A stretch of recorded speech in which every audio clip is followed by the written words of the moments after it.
You might have heard people say, we are close to AGI, we almost there.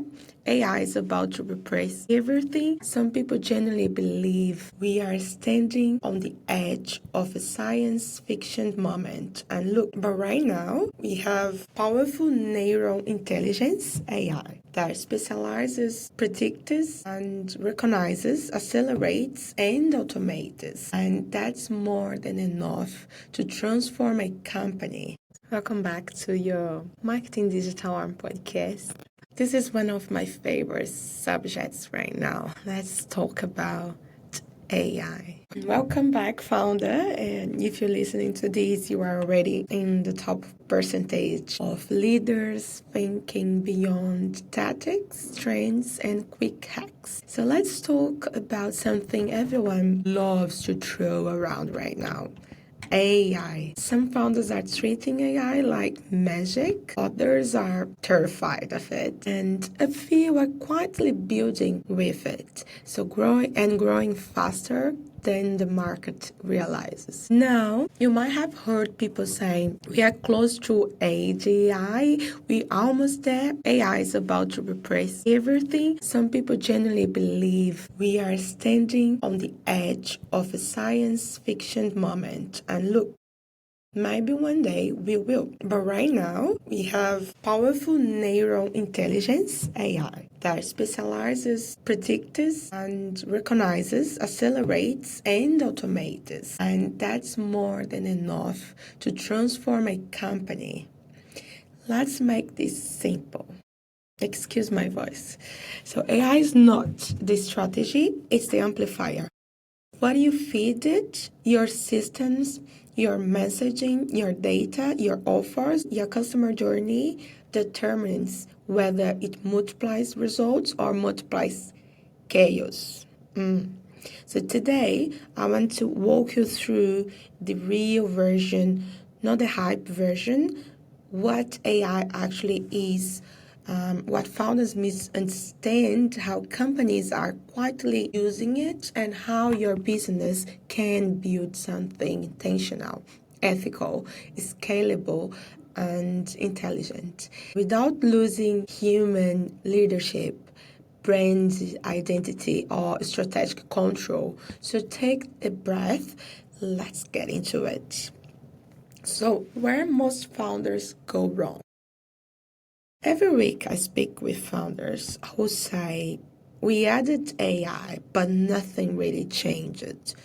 Or worse, we automated everything and now it's a mess. Here's something. Most people will never admit publicly AI exposes the cracks they already had. If the messaging is unclear, AI makes it louder. If the audience isn't aligned, AI pushes them further away. If the offer isn't strong, AI speeds up the disappointment. Think of it like a microphone. If the singer is in tune, it's beautiful.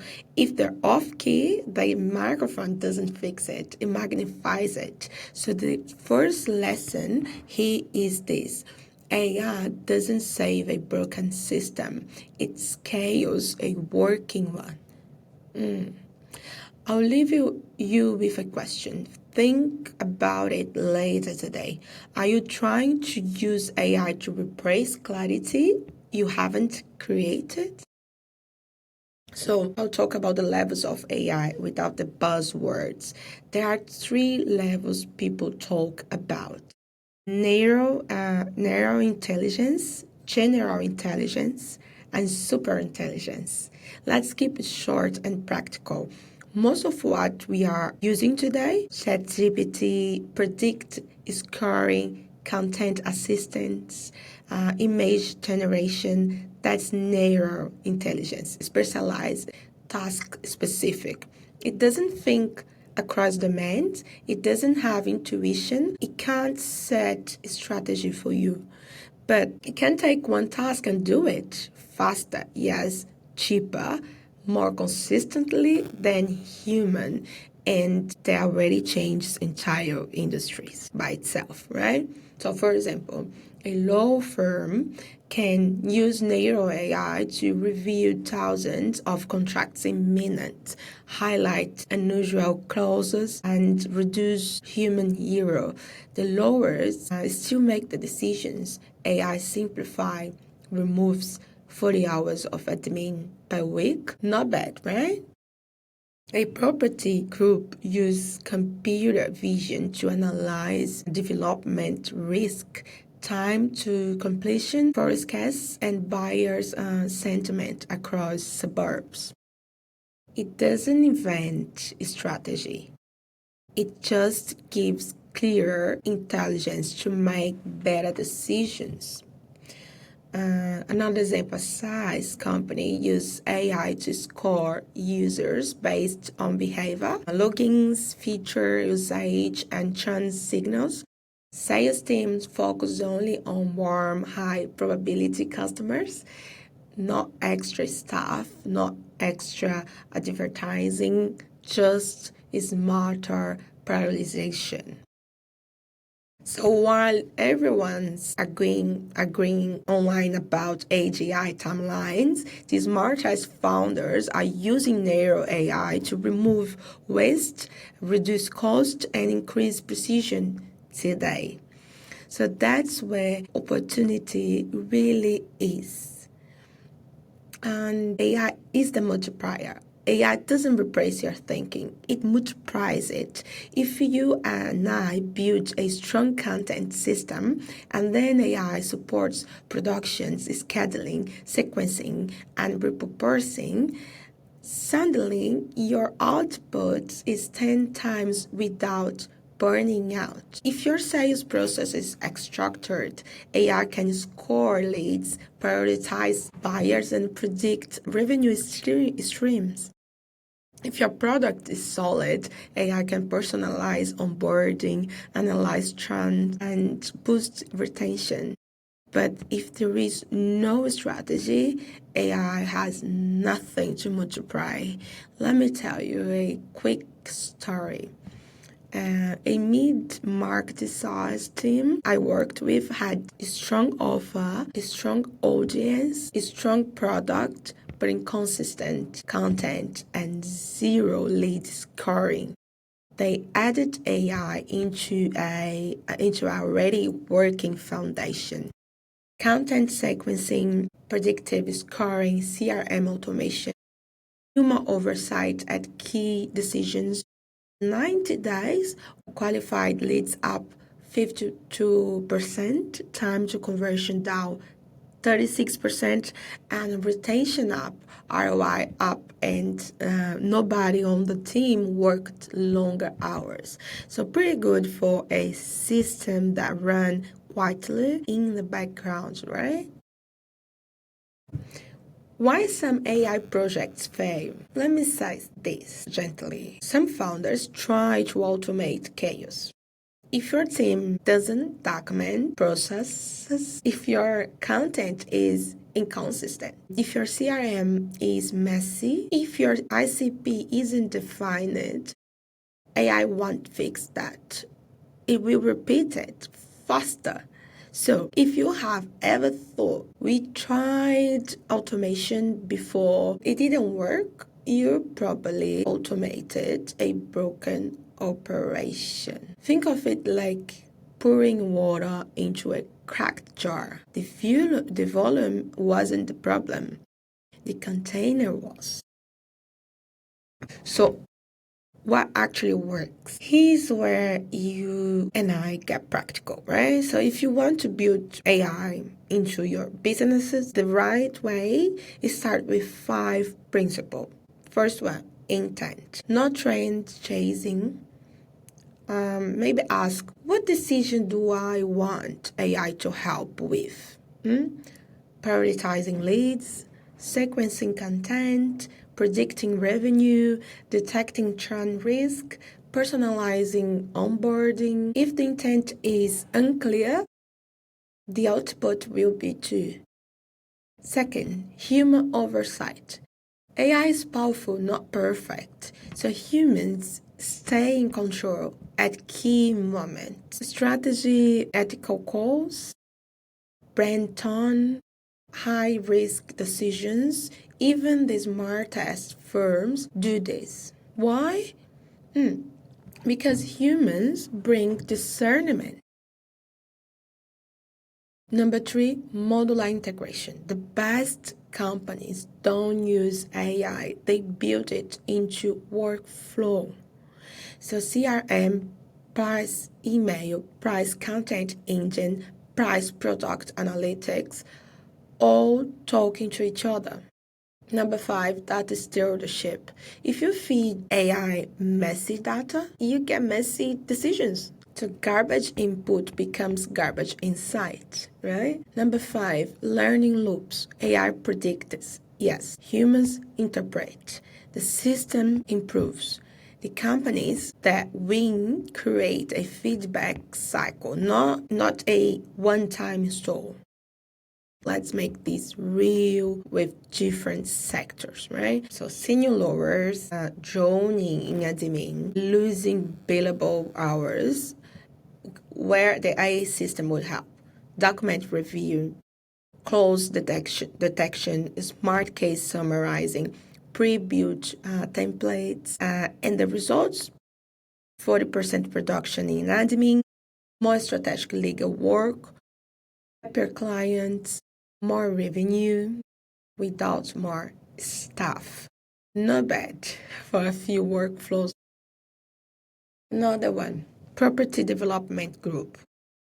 The problem was slow forecasting, unclear market signals. The AI system would be computer vision for construction progress, market sentiment tracking, predictive buyer heat maps.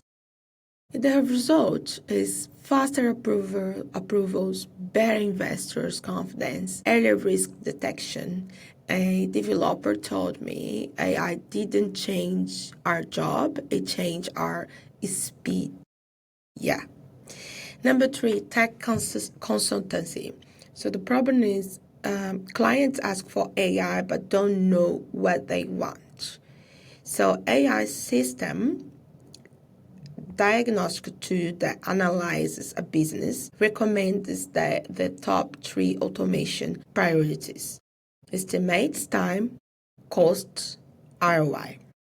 And the result, higher value deals, shorter sales cycles, less scope creep. Smart, simple, profitable. Number 4, mid-market size. This one is my favorite one. Behavior scoring, price, human oversight. So the AI tracked login-ins, quick path, and feature usage, in-app time, customer support, tickets. Humans review it weekly. Does this scoring feel right? Are we seeing patterns that matter? Accuracy improved from 62% to 91%, and sales didn't waste time on polite maybes. They focused on almost ready. So that's not hype, that's just efficiency.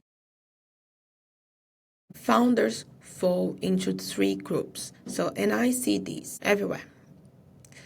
Reactive testing tools, plugging automation randomly, no system, overestimating what AI can do, systematic, clear workflows, human checkpoints, predictive scoring, AI replaces admin, no leadership. Strategic, AI support choice, AI predicts outcomes, AI strengthens culture and customer experience. Most founders think they are number 3, but they're usually stuck in number 1. So the real power, anticipation.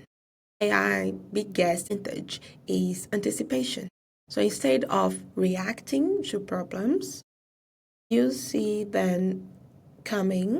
Instead of waiting for chance, you intercept it early. Think of it like being one step ahead at all times. SaaS team reduced churn by 35% in 6 months because AI kept saying these accounts are starting to disengage. And no extra ads, no drama, just smart timing. Would you prefer to save a customer before they leave or win them back after they're gone? Exactly, right? So the ethical side. Some people worry AI will replace humans. I don't see it. I don't see it that way. AI replaces repetitive tasks. Humans stay creative, relational, strategic. Even in ancient writing, the wisdom was always this: tools amplify the builder. They don't replace the builder. And that's how I want founders to see AI. A tool that multiplies what's already smart. So let me leave you with this.